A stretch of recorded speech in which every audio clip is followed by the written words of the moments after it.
Good afternoon. And thank you for being here on this beautiful windy fall day to welcome Governor Quinn to Dominican University and to express gratitude for his commitment to private higher education on Division Street and across the state.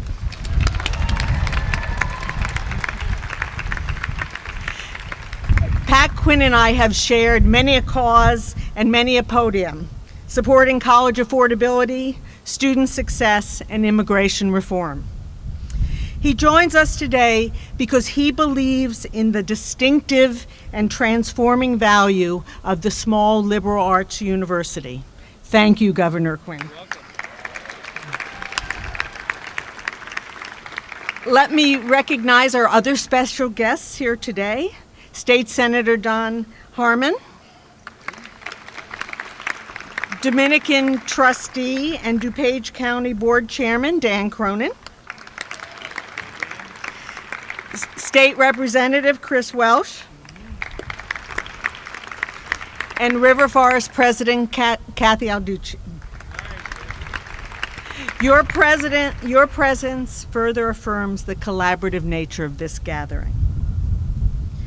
The state of Illinois has always been a strong partner to Dominican University and to its sister institution, Concordia. Last year, 1,100 Dominican students benefited from nearly $5 million in state financial aid. These are students who come from Illinois and whose education will benefit Illinois once they graduate. Today, the governor is here to announce a gift that will qualitatively enrich the campus experiences of these and future Dominican students. We gather here, steps away from the site of the new Dominican University Student Commons at the heart of campus.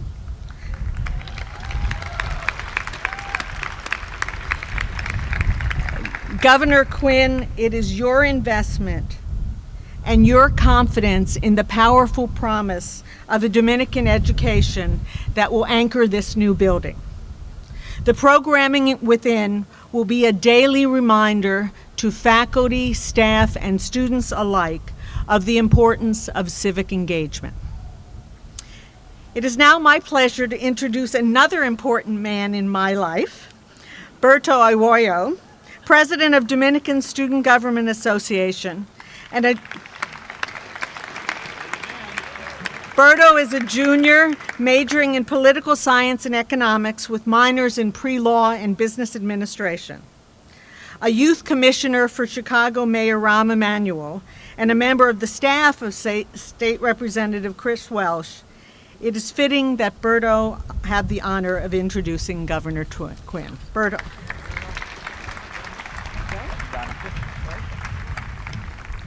Thank you, Donna, for that wonderful introduction, probably the most wonderful introduction I will ever have in my life. It has been my pleasure to have met Governor Quinn on several occasions over the past year. Most recently, this past Saturday, when he announced a $1.6 million grant to the Maywood Park District.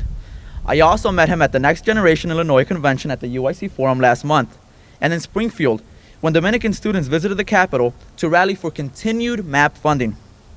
Since being elected governor in 2010, Governor Quinn has made it clear that he shares our Dominican values of compassionate service.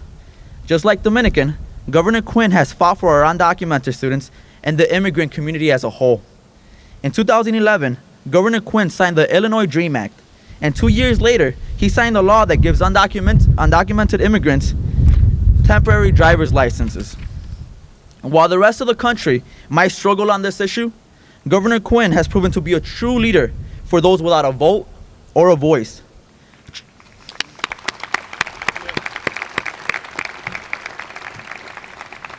Consequently, truly fulfilling his slogan of nobody left out. In addition, Governor Quinn has been constantly advocating to increase our MAP grant funding. I know I myself wouldn't be here today introducing the governor if it wasn't for this much needed money. And I know that more than half of our students here would not be here without it as well. Because of his courage to fight for our undocumented students and our immigrant communities, for his leadership on making college more affordable to all students, and for his assistance in building our new student commons, it is not only my great honor to welcome Governor Pat Quinn, but also give him a token of our appreciation by giving him this Dominican t-shirt, which I hope he wears proudly. Hey, very good. Yep. There we go, Berto. There we go. Hold it up there. Good speech. Where'd you go to high school? Uno. Oh, wow. Excellent. Yeah. Very good.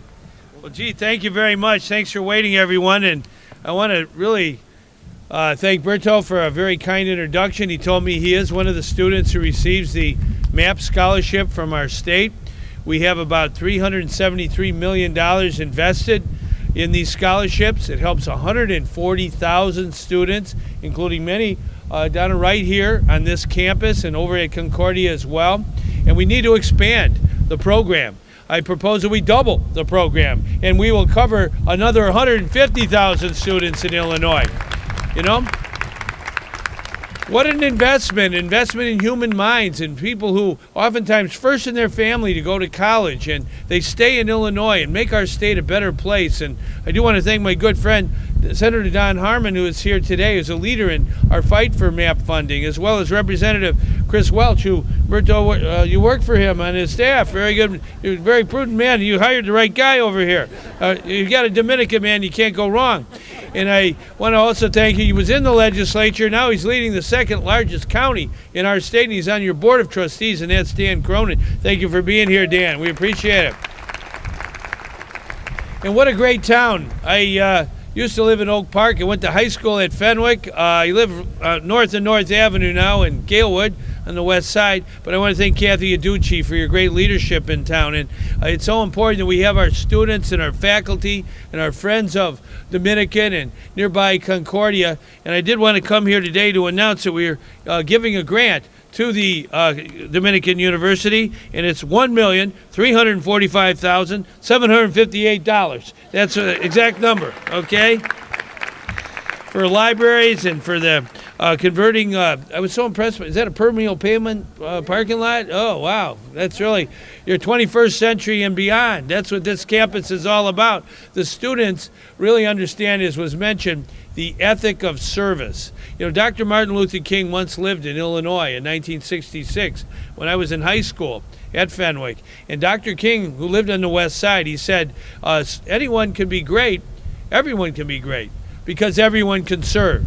We have to have an ethic of service, and that's really what I learned at Fenwick from the Dominicans, and I know everyone in this fine institution, it really animates the whole place, that we do have a duty to help others. And I was a little late today, I know, and I appreciate everybody who's staying with the wind and all, but you know, over in Africa, West Africa, we're dealing with an epidemic of Ebola, and there are heroic Americans who are healthcare workers and doctors and healthcare professionals who are volunteering to go to help deal with the epidemic and end it. And I think that's really what we all admire in when all is said and done in life, that there are people who volunteer for the hardest assignments to help the common good. And this institution, this college, this university is so special. On my staff, one of my best workers, his name is John D'Alessandro. He went to there at Dominican, so I know you got the. You taught him well. You taught him well there, Donna.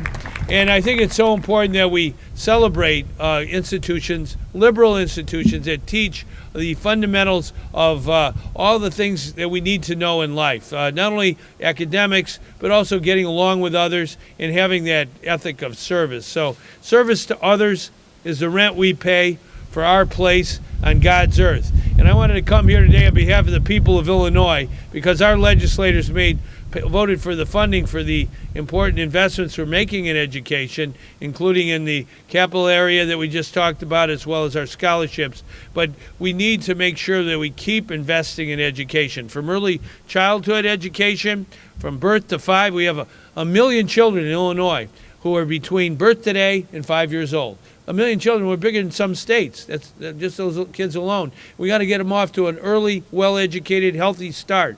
And we've added 711,000 people in Illinois to health care coverage in just the past year through the Affordable Care Act. So whether it's education or health care or raising the minimum wage. We got to have that ethic of service that Dr. King talked about and that Dominican believes, along with Concordia. We really believe that on Division Street, there's a special, I think, way of service that all of us could do well to emulate and imitate and to do the right thing with. Thank you very much. Okay.